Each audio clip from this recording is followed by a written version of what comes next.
We talk to them twice before they ever come. We talk to them again while they're there. And then they really have it solidly fixed in their mind how important it is for them to do this and do it right, and it's not that complicated. And you can see here on the that they were sick.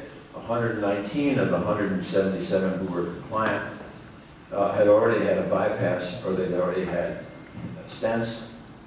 And the category that now is becoming so exciting for me are the patients who are having elective stent or elective bypass. That is, they're not an emergency. And those patients, interestingly enough, let me just correct one thing. There's no question that if somebody is in the middle of having a heart attack or acute coronary syndrome, a standard bypass can be absolutely life-saving. But when these procedures are offered electively, the data show that there is no prolongation of life and there is no protection from a future heart attack. But we have found that when we have these patients fully compliant, they absolutely do not have to have the intervention. And that not only do we save the nation a lot of money, but we also save a lot of morbidity and mortality. Now, as mentioned, we had one patient of the 177 who was non-compliant. He ate off the economy when he was in China, had a small stroke, but he's improved. The other 21 who were non-adherent, 62%, had disease progression. Now, I wanted to therefore compare. I wanted to compare our results with some of the better known cardiovascular studies that are out there. Let's start here in the lower left. By the way, the line on the left is major cardiac event, heart attack, stroke, and death. So here we are first, lower right, the Lyon Diet Mediterranean study out of France. At the end of 4 years, 25% had either had heart attack, stroke, or death. Next one next to it, natural history of coronary artery disease, Columbia Presbyterian Hospital, New York City, 20% at 4 years. And the next one is Bill Bowden's Courage study, 19%. So there you are, somewhere around 21, 22% failure rate at 4 years. Then you go over to TTC, treating the cause. That's our result, 0.6%. That's over 30-fold difference. Why is there such a difference? Why are our patients thriving? Because we are treating the causation of the illness. Presently, with all due respect to my cardiovascular colleagues, none of the drugs, none of the stents, none of the bypasses have one single solitary thing to do with the causation of the illness. And there's been a basic covenant of trust since the days of Hippocrates that whenever possible, the caregiver will share with the patient what is the causation of the illness. And sadly today, in cardiovascular medicine, that's not being done. But I'm happy to say that 3 years ago, I was invited by the American College of Cardiology to become a member. They asked me to join their nutrition committee, which I've done. And we're trying to do what we can to educate cardiologists about the causation of this illness so they can have much better results.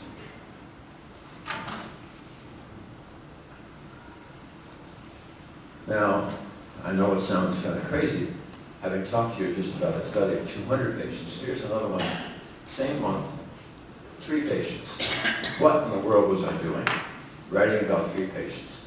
Well, it was because I was trying to send a message.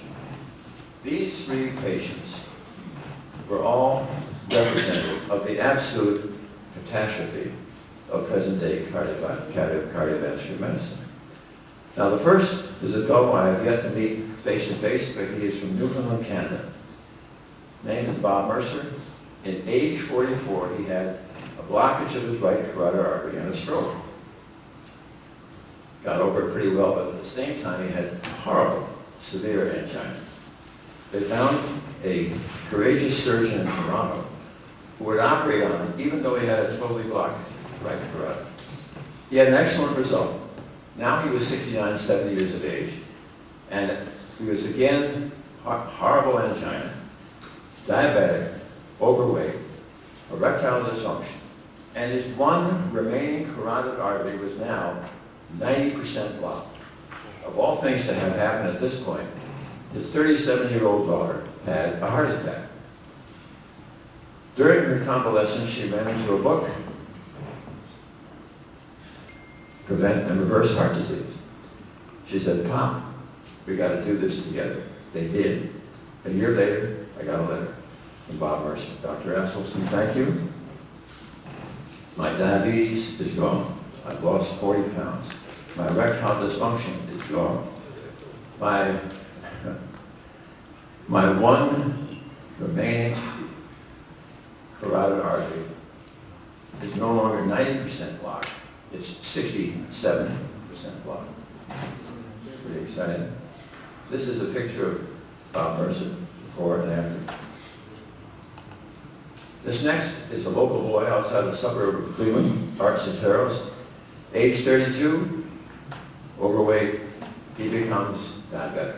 Age 42, he has his first angina attack. Goes to the Cleveland Clinic, and over the next 6 years has 14 stents. Then he's told, "Listen, you got this aggressive disease, you better get a bypass." 14 stents and a bypass. That was good for a year and a half. Then he had all the angina back again. And somehow he had a fellow parishioner who told him about our program. He came, he lost 40 pounds. Within 3 weeks, all of his angina is gone. All of his diabetes is gone. And Art appears regularly at our monthly seminar and shares his story with those in attendance. Here's Art before and after. A third one is Jim McNamara. Jim McNamara, at age 55, small stroke. They tried to operate to correct this carotid artery. It totally failed, and the operation resulted in a total blockage of his right carotid artery. Then he began getting pain in his calf, which over a 2-year period got so severe, whenever he would pick his leg up to put it in bed, he'd get this horrible tingling and numbness that would drive him nuts. Well, they decided they'd operate on the leg. The first operation failed, second operation failed, third operation failed. Told, "Listen, you got this aggressive disease, you're going to have to take these drugs." His wife found us over the internet. Jim came, he had lost 35 pounds, no longer pre-diabetic. All of his leg pain disappeared. He walks now nonstop. And here he is, before on the left, and then dancing with his daughter at her wedding 8 months later, without any pain. Now, let's look at this. When you compare the dietary approach with the drug and the mechanical intervention approach, there is no mortality in the diet, no morbidity, there's no extra expense you got to eat, and the benefits improve with time. And most importantly, anybody who's had a previous heart attack is walking around with the sword of Damocles hanging over their head, wondering, when do I get my next heart attack? When is the other shoe going to fall? Nonsense.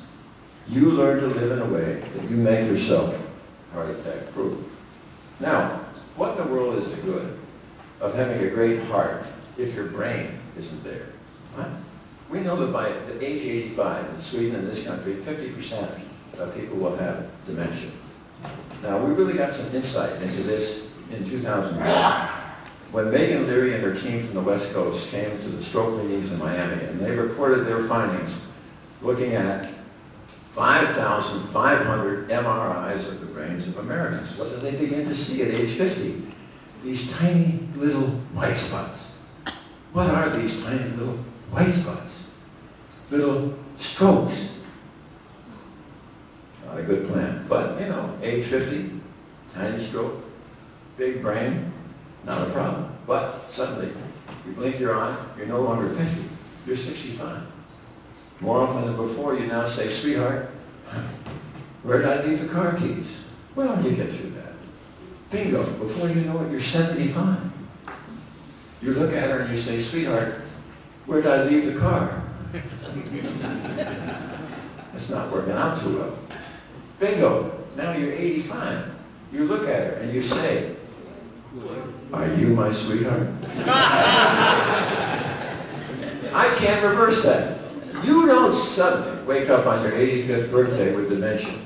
You work hard.